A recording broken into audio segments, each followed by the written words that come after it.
Nidadavolu assembly నియోజకవర్గానికి ప్రధాన సమస్యల్ని జనసేన మనకి కందుల దుర్గేష్ గారిని గెలిపించిన వెంటనే మేము ఈ సమస్యల్ని అతి తక్కువ సమయంలో మీకు తీర్చడానికి సంసిద్ధంగా ఉన్నాం.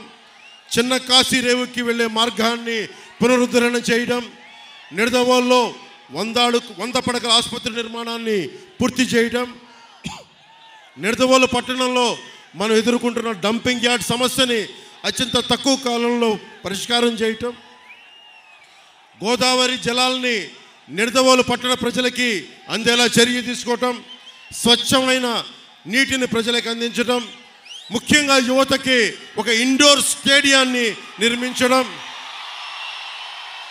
నిడదవోలు సమిశ్రగూడెం మధ్య ఉన్న ఈ పురాతనమైన ఓల్డ్ హ్యావ్లాక్ వంతెన స్థానంలో కొత్త వంతెనని నిర్మించడం, కంసాలిపాలెం మాధవరం బ్రిడ్జిని పునరుద్ధరించడం, నిడదవోలు మండలంలో ఆంజనేయపురం సింగవరం గ్రామాల్లో నిర్మించిన టిట్కో ఇళ్ళు మనకి చంద్రబాబు గారు 2014లో ముఖ్యమంత్రిగా కేంద్ర ప్రభుత్వం సహకారంతో టిట్కో ఇళ్ళు నిర్మిస్తే ఈ రోజు వరకు లబ్ధిదారులకు అందించలేదు.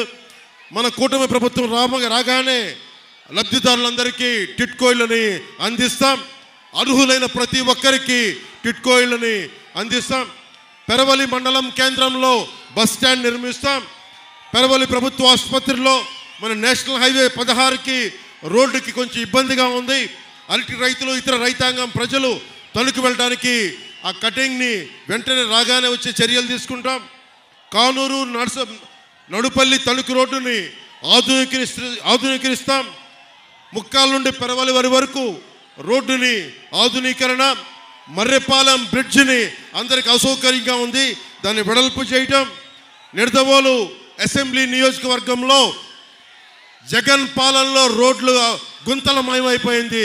వచ్చిన 3 నెలల సమయంలోనే గుంతలన్నీ పూడ్చి కొత్త రోడ్లకి మాకు వేసే చర్యలను తీసుకుంటామని తెలియజేసుకుంటూ, జనసేన టీడీపీ బీజేపీ కూటమి చేపట్టబోయే ముఖ్య కార్యక్రమాల్లో ప్రతి చేతికి పని, ప్రతి చేనుకు నీరు, ఇదే జనసేన టీడీపీ బీజేపీ కూటమి లక్ష్యం.